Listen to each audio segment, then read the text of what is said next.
आवे हेलो बाबू याद आवे तोहरा बिना मन लागे ना हो।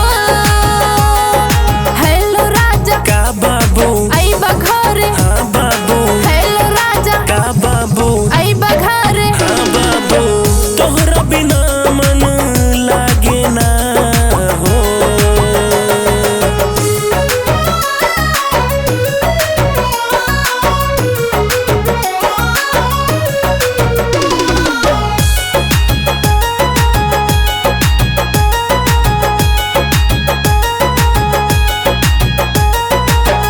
कटले कटत नइखे हमसे रतिया जागले हम फेरी करवतिया।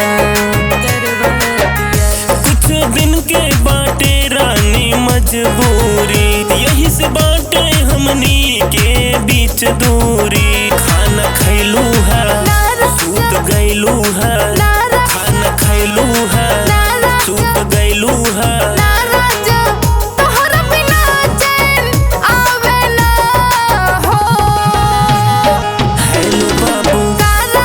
याद आवे हेलो बाबू याद आवे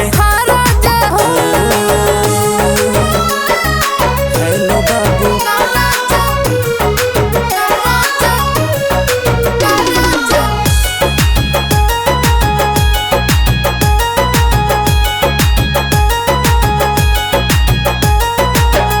करी के कराल बोल हम सिंगरवा सुन लागेला सैया जी अब घरवा।